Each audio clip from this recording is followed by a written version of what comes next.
Et bonjour à toutes et à tous, j'espère que vous allez bien. Aujourd'hui, je suis ravi de vous retrouver pour une nouvelle vidéo.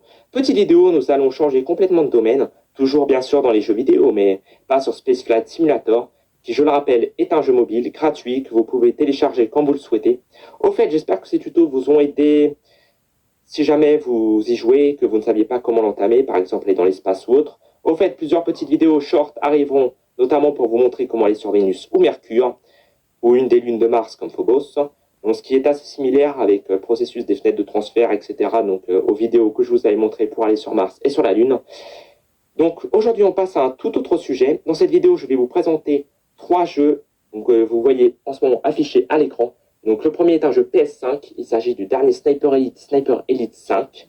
Ensuite le second jeu est Call of Duty World War 2 sur PS4. Et enfin le troisième jeu est aussi un jeu PS4, c'est Call of Duty Black Ops Cold War.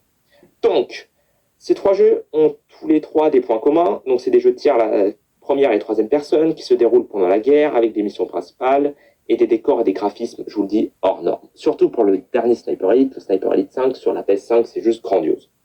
Donc, bien sûr, pour chacun de ces jeux, on va faire la game principale. Donc, j'essaierai de faire une vidéo pour une mission de chaque jeu. Donc, on commencera par le Call of Duty World War 2. Ensuite, on continuera par le Call of Duty Black Ops Cold War. Et enfin, on finira par le Sniper Elite 5 sur la PS5. Donc là, je vais vous faire une brève présentation de ces 3 jeux, pour que vous saviez un peu à quoi vous attendre dans les prochaines vidéos. Donc bien sûr, en même temps que je vous les présente, je vous mets des images directement tirées du jeu. C'est parti! Donc Call of Duty World War 2 est un jeu de tir FPS à la première personne, développé par Sledgehammer Games et édité par Activision. Il sort sur PS4, Xbox One et sur PC en novembre 2017. Il marque le retour aux sources début de la franchise.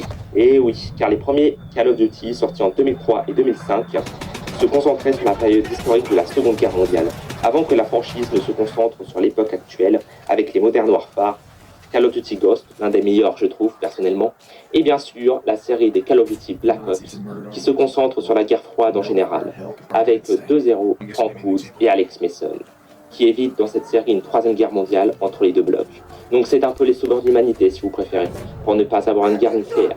Bref, j'en reparlerai juste après pour le second opus que je vais vous présenter.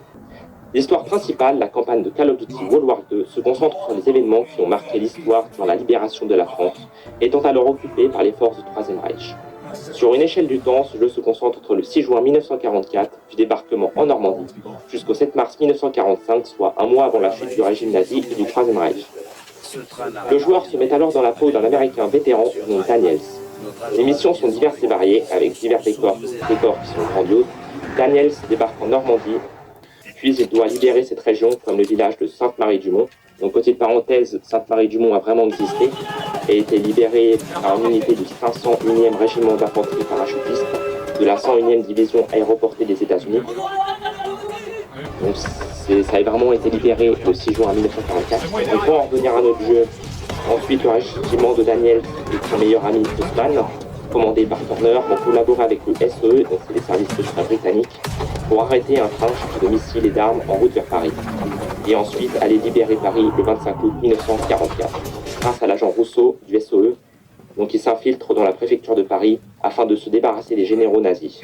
Puis l'escouade de Turner, le chef de Daniels, de Zussman et de Persson, libère la ville, avant de progresser à l'est en rejoignant la bataille d'Aix-la-Chapelle, où l'on peut justement conduire un tank. Donc dans diverses missions, vous pouvez conduire des véhicules, un tank, à Aix-la-Chapelle en l'occurrence, et vous pouvez aussi conduire, dans la bataille des Ardennes, des avions. Donc ensuite, l'escouade se dirige vers les Ardennes avec la mission de la colline 493, donc, où il faut détruire les défenses allemandes et les batteries. Donc cela constitue donc, une bataille qui a vraiment existé dans les Ardennes, donc c'est la bataille de la colline du Burgberg, où ont combattu les forces alliées britanniques et américaines. Enfin, l'escouade, dans la dernière mission, arrive à traverser le Rhin et arriver au cœur de l'Allemagne. Et là, ils découvrent l'horreur des camps de concentration avant la chute du Troisième Reich et libèrent en même temps leur ami Zussman qui a malheureusement été arrêté par les Allemands. Et voici pour ce premier opus. Donc j'espère que le résumé vous a plu et je vais en faire autant pour le second. Donc, avant de vous présenter le second opus, donc Black Ops Cold War, je vais vous présenter brièvement le premier Black Ops et le Call of Duty Black Ops 2, car l'opus Call of Duty Cold War se situe entre ces deux autres jeux. Donc, maintenant, on va s'intéresser à ce second opus, donc, que je souhaite vous présenter. Cela reste dans le même thème du jeu de tir à la première personne, c'est aussi un Call of Duty, mais de la série Black Ops aussi, comme vous l'avez compris. Cette série ne se concentre pas sur la période de la guerre, se concentre sur la période de la guerre froide, je veux dire, et met en avant des opérations que doivent effectuer deux soldats américains, donc nos agents de la CIA, nos héros Frank Woods et Alex Mason, pour éviter la Troisième Guerre mondiale, comme je l'ai dit précédemment. Donc le premier Black Ops se joue durant la guerre du Vietnam, où nos deux héros vont derrière les lignes de front ennemis. Mason tente de tuer Fidel Castro, qui est finalement capturé dans un goulag soviétique, où il subira un lavage de cerveau avec les fameux nombres qu'ils marqueront son esprit à jamais, par exemple après qu'on revoit dans le Black Ops 2 qui le rend.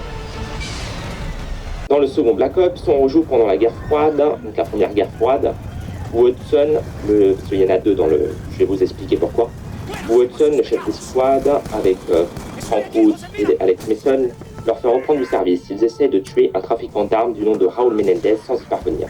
Par la suite, on incarne le fils d'Alex Mason, soit David Mason, dans un futur hypothétique en 2025, où ce même Raúl Menendez engendre une nouvelle guerre froide, une guerre froide, entre les États-Unis et la Chine, avec des conflits commerciaux sur les terres rares qui se définissent par la robotique, la cyberguerre, des drones et d'autres technologies futuristes.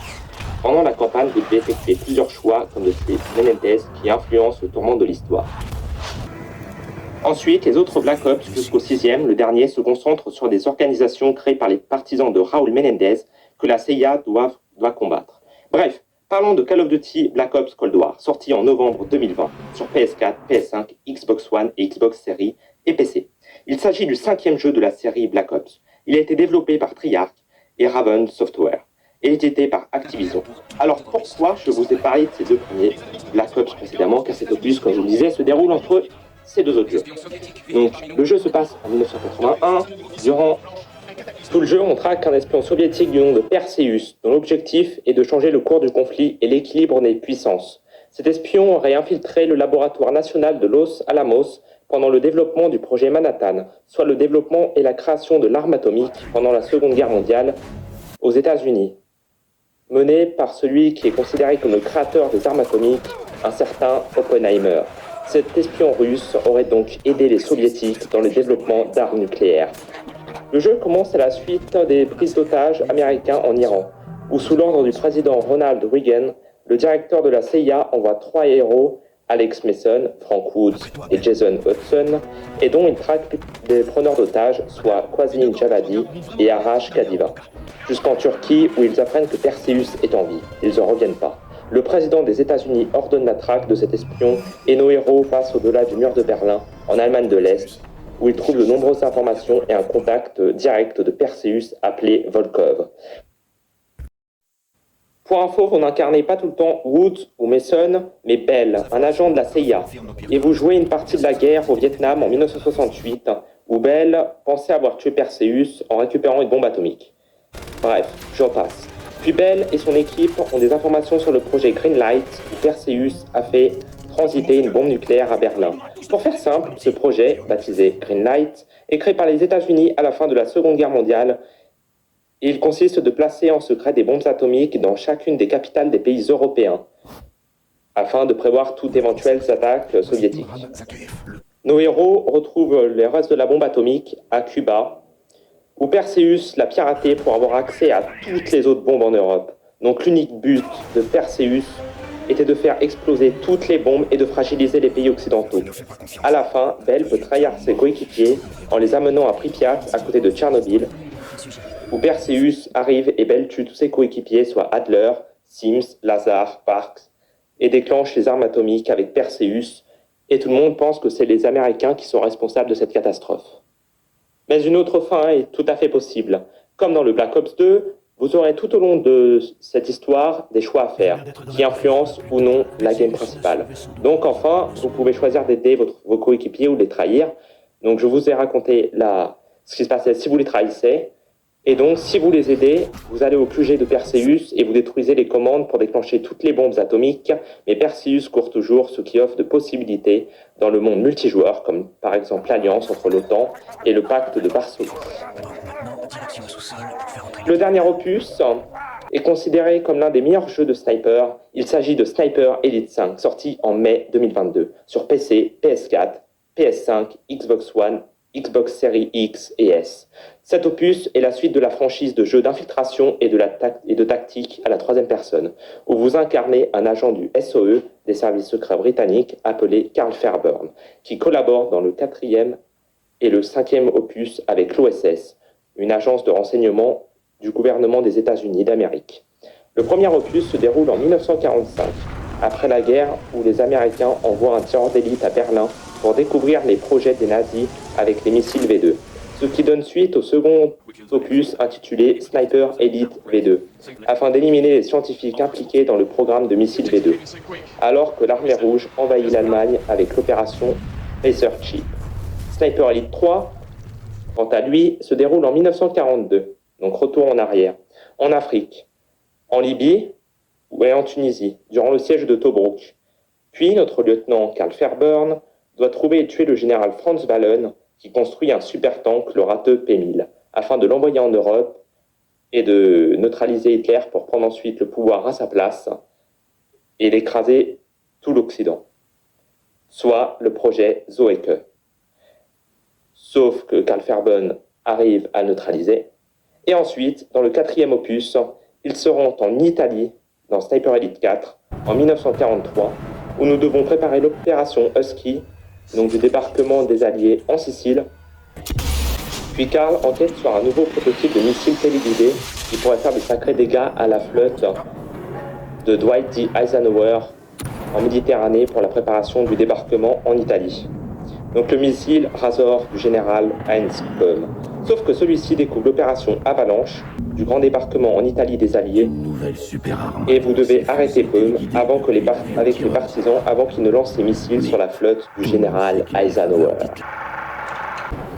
Bien, je vous ai fait ce petit résumé des différents opus, car ils sont l'un à la suite des autres, et cela peut nous aider à nous familiariser avec le contexte du 5e Sniper Elite. Et nous y venons au fait. C'est parti. Donc Sniper Elite 5 se déroule en 1944 durant le débarquement en Normandie, où Carl est attaché à un bataillon de Rangers de l'armée américaine. Il doit donc préparer le débarquement en se rendant plusieurs jours avant celui-ci en infiltration en Normandie. Mais comment il va faire ? Il rejoint la résistance locale avec Charlie, du nom de code Vipère Bleu. Il aide donc les résistants à vaincre le général Moller, qui habite un château en Normandie, car elle pourrait poser problème au débarquement. Sauf qu'il découvre le plan de l'opération baptisé Kraken, ce dont pourquoi Moller est ici en Normandie. Ensuite, on doit avoir des informations, donc on détruit les usines d'armement de Moller, avant de se rendre à Guernesey, l'île anglo-normande, où l'on trouve un prototype de sous-marin. Ensuite, Carl Fairburn continue d'enquêter, et le 6 juin, il débarque avec le bataillon de Rangers et les Alliés dans un planeur et sécurise un village normand avant d'être conduit directement à Douvres, où Moller teste des armes comme des missiles V2. Et il découvre, en tout lieu, une carte de cible avec plusieurs villes des États-Unis visées. Donc Moller, son unique but est d'utiliser des sous-marins U-boats pour s'approcher discrètement de la côte est des États-Unis et lancer depuis ces sous-marins des missiles V2 sur les villes américaines pour terroriser la population. On doit ensuite détruire le hangar où les sous-marins de Moller sont entreposés avec ses missiles avant de le tuer quand il tente de fuir de son château. Et voilà tout le monde, on a fini avec ce 3e opus, donc Sniper Elite 5, donc vous allez voir les graphismes quand on va faire la game, ça va être incroyable. Je vous promets que du bon, parce que ces jeux en général, les 3 jeux que je vous propose, c'est des jeux qui sont super bien notés, que les joueurs ils aiment beaucoup, etc., avec des super graphismes, etc., pour en faire. Donc bien sûr les 3, je les ai déjà fait, au moins une fois. Et celui que j'aimais le plus vraiment, c'est le Sniper Elite 5 avec l'infiltration. Même si j'adore les Call of, je donne mon avis perso, Sniper Elite 5, vous pouvez tenter des approches, et comme tous les Sniper Elite d'ailleurs, des approches, des éliminations, vous pouvez placer des pièges pour distraire vos ennemis ou pour les neutraliser, c'est incroyable. Et vous voyez tout en kill cam et tout. l'intérieur du corps, etc. C'est super réaliste. Donc voilà pour mon avis. Donc on va faire les 3 jeux. Et puis si vous avez aimé ce genre de vidéo présentation, bah, n'hésitez pas à regarder les suivantes ou tout simplement j'en mettrai au fur et à mesure suivant l'émission que je ferai. Donc on va commencer par Call of Duty World War 2. Je vous le rappelle, ensuite on fera Call of Duty Black Ops Cold War. Et enfin, on terminera par Sniper Elite 5. Si vous avez aimé cette présentation, n'hésitez pas à mettre un pouce vers le haut, ça fait toujours plaisir. Ensuite, à vous abonner. Et puis quant à moi, bah, je vous laisse finir de regarder ce petit clip avec les images tirées du jeu donc, que j'ai fait récemment. Donc qui est grandiose, vous voyez un peu les graphismes, etc. Le mode de jeu, donc d'infiltration, ce qui est assez stylé. Et puis bah à plus pour une prochaine vidéo. Allez, plus tout le monde.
YouTube.